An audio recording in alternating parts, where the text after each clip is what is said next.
Prove that.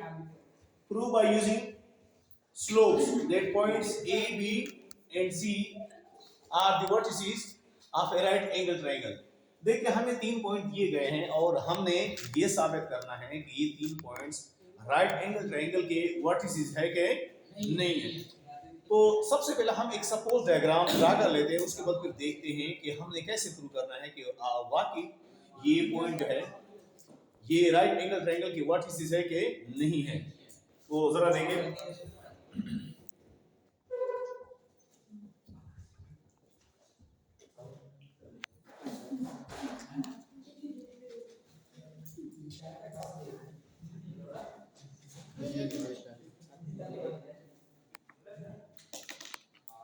देखिए यहां पर A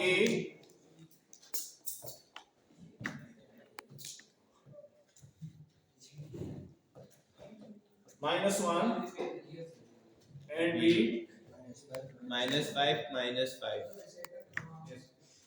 और C is equal to 1 3। 1,3। अब देखें हमने कैसे प्रूव करना है कि जो गिवन 3 पॉइंट्स है ये राइट एंगल ट्रायंगल के क्या है वर्टिसेस है। तो देखिए हम स्लोप लेंगे, ए बी का स्लोप फाइंड करेंगे और उसके बाद बी सी का, फिर देखेंगे कि वाकई ये 90 डिग्री पर लाई करते कि नहीं। अगर ये 90 डिग्री पर लाई करते हो तो उनके स्लोप का प्रोडक्ट क्या होगा, -1 होगा। तो सॉल्यूशन में आप करते हैं slope sir ji. Step number 1 M1 slope of AB, that is M1 y2 minus y1 x2 minus x1। अब देखिए y2 तो -5 is equal to -5 minus y1 plus 1 -1, it will become +1 minus plus x2 -5 minus x1 -3। so -5 plus 1 इससे -4 आएगा और -5 -8 आएगा, minus cancel करें तो ये आ जाएगा 1/2। तो m1 हमारे पास आ गया 1/2। अब हम दूसरा जो उसका बेस है BC, इसको हम इसका स्लोप फाइंड करेंगे कि इसका स्लोप क्या आ रहा है। तो देखिए ये हमारा क्या हो जाएगा स्टेप नंबर 2। तो स्टेप 2 में ये है कि स्लोप ऑफ BC, अब BC और M2 is equal to y2 minus y1 और x2 minus x1। 3 plus 5 -5 है लेकिन फार्मूले के माइनस से प्लस हो जाएगा, और x2 तो 1 - 5 1 + 5 हो जाएगा। तो 3 + 5 8 एंड 1 + 5 6, इसको काटें 2 4 are 8 2 3 are 6 4/3। हमारे पास ये क्या आ गया 4/3 आ गया। अब हम स्टेप 3 करते हैं AC का, इसका भी हम मालूम करते हैं स्लोप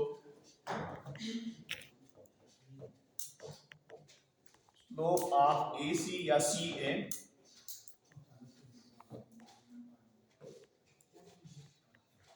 सर 2 मिनट रुकिए, 2 मिनट सर 2 मिनट छोटा गाल है क्या हो, छोटा तेरा पहले ही छोटा।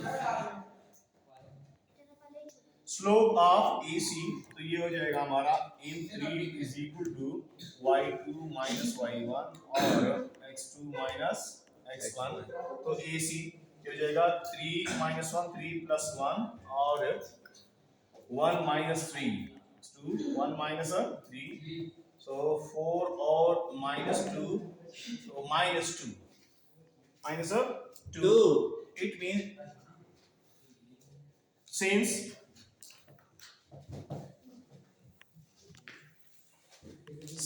M1 multiply M3 is equal to -1। Why? Because 1/2 multiply -2, 2 cancel, -1, so -1 is equal to -1।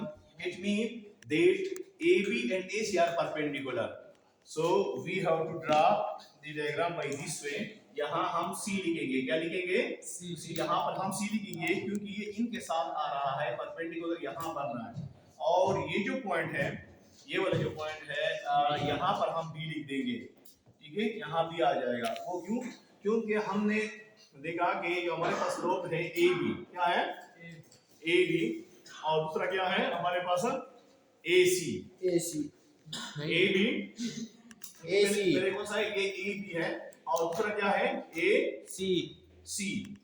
A B और ए सी वो क्या है? परपेंडिकुलर, क्योंकि जो थर्ड स्लोप है ए सी, या हमारे पास इसका मतलब है कि ए यहाँ पे आ रहा है, ए सी, और दूसरा ए बी, ए सी और ए बी।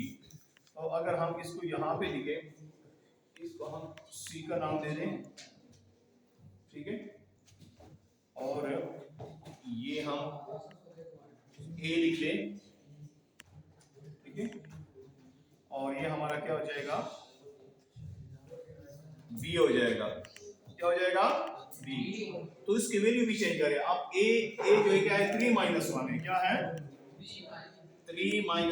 तो ये भी चेंज कर दें, क्या हो जाएगा? 3 - 1।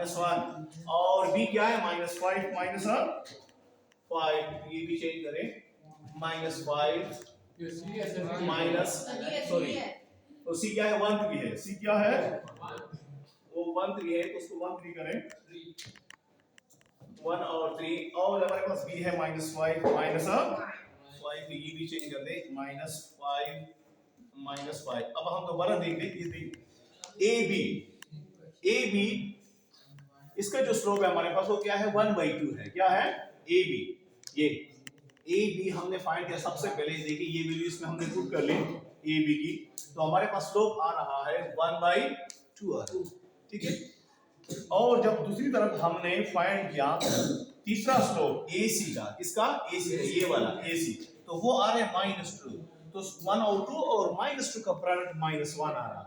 अगर हम BC के साथ कर दें तो उसके साथ -1 नहीं आ रहा है। इसका मतलब ये है कि AC और AB आपस में क्या है? परपेंडिकुलर है, यानी यहाँ पर एंगल कितने का है? 90 90 डिग्री का है। तो इसका मतलब ये है कि गिवन पॉइंट जो है वो वर्टिसेस है, किसके? राइट एंगल ट्रायंगल के। तो आप यहाँ आपने लिखना है hence the given points और A B.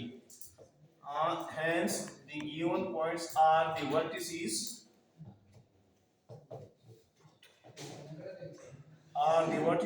of a right angle triangle. Right angle triangle. angle triangle, because the product of their slope is equal to -1. Got it? Got it, sir.